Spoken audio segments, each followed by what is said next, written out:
All right, today we're taking a journey high into the Indian Himalayas to explore a truly incredible place, Himachal Pradesh. It's a land where ancient temples seem to just cling to the mountainsides, and believe me, adventure is waiting around every single bend. So let's get started. First things first, you can't really talk about Himachal without understanding its soul. It's known almost universally as Dev Bhumi, which means the land of the gods. And this isn't just some catchy nickname. It really speaks to the deep spiritual reverence that's woven into the very fabric of these mountains. It's a theme we're going to see pop up again and again. So, what exactly are we getting into here? Well, we are venturing into a landscape that's been carved out by ancient rivers and is crowned with these massive, snow-laden peaks. It's a place where centuries of deep-rooted faith live right alongside the pure, thrilling rush of high-altitude adventure. So, here's our roadmap for this little expedition. We're going to start with the spiritual heart of the region. Then we'll answer the call of its mountains, get a real taste of its unique food, and finally, we'll talk about how you can navigate this incredible land with total confidence. Okay, our first stop is a spiritual pilgrimage. Because in Himachal, faith isn't just something you find inside temples, it's literally carved into the landscape itself. Now, take a look at these numbers. What's really striking is that massive percentage for Hinduism. It makes Himachal one of the most predominantly Hindu states in all of India. But look closer at that small but incredibly important slice for Buddhism. In the high-altitude regions, places like Lahore Spiti, this tradition has shaped a powerful and totally unique cultural identity for centuries. And within that Buddhist tradition, the monasteries themselves kind of come in two different flavors. On one hand, you have the Tokpu, which are these cave monasteries. Just think about that. Deeply spiritual retreats built right into the natural rock. And then you have the Lakang, which are really the heart of the village. They act as temples, sure, but also schools and community centers. And if you want a perfect example of a living, breathing center of faith, look no further than Kye Gampa. I mean, it's perched at over 4,100 meters. This isn't some dusty museum. As the biggest monastery in the Spiti Valley, it's a vital training ground for lamas, and at the same time, it's safeguarding these priceless ancient murals and scriptures. It's just an amazing testament to how faith can endure in one of the toughest environments on Earth. All right, now let's switch gears and see how this very same spiritual landscape becomes a playground for the body as well as the soul. It's time to answer the call of the mountains. And this is the key thing to understand. In Himachal, the mountains aren't just something pretty to look at from your window. No way. They are an active invitation.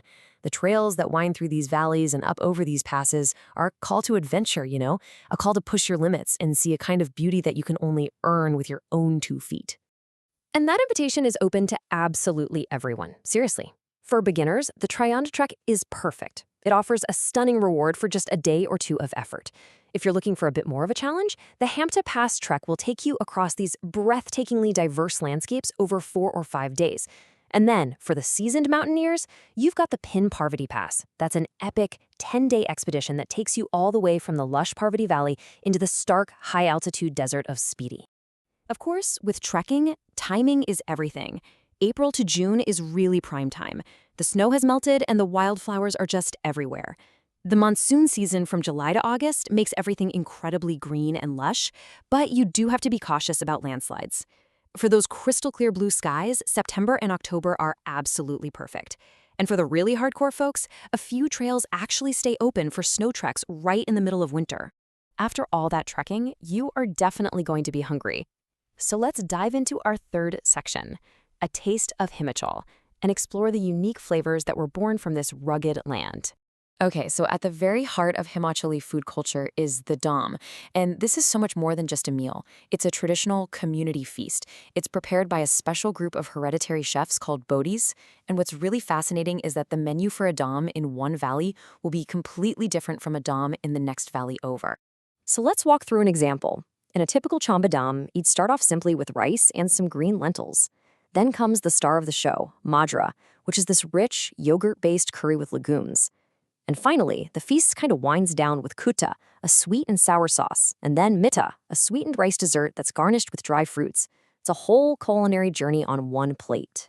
But the food story changes dramatically once you start gaining altitude. Down in the valleys, the cuisine is all about rice, lentils, and those yogurt-based dom dishes. But as you climb up into the highlands of Spiti and Kinnaur, the Tibetan influence really takes over. Up there, the food is built for survival: coarse grains like barley, hearty meats, and of course, the famous energizing salty butter tea. From faith to food to trekking, we've covered a lot of ground. But there's one last, really crucial question we need to address in our final section: journeying with confidence. It's a question that's on a lot of people's minds, especially for anyone, including solo female travelers, who dreams of exploring this ruggedly beautiful place. So let's just ask it directly. Is a journey here safe? Well, the answer, according to those who have actually done it, is a resounding yes. This quote from solo traveler Priyanka Gupta really says it all, doesn't it? The experience, reported again and again by travelers, is one of feeling comfortable and secure, supported by a local culture that is just incredibly respectful and welcoming. That being said, confidence comes from being prepared. So a few common sense tips. Always trust your gut. If a situation feels off, it probably is. Before you head out on a long hike, just let someone at your hotel know your route. It's a super simple step that adds a huge layer of security. And maybe most importantly, talk to the locals. They aren't just friendly, they are your best source of real-time information on everything from trail conditions to weather. And here's a really fascinating insight from people who've spent a lot of time there.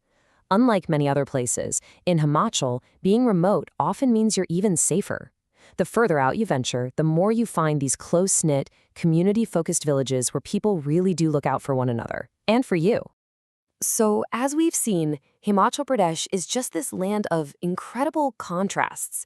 It's a journey that can take you from the quiet reverence of a 1,000-year-old monastery to the pure adrenaline of a high-altitude pass, all of it fueled by a culture and a cuisine that have been shaped by the mountains themselves.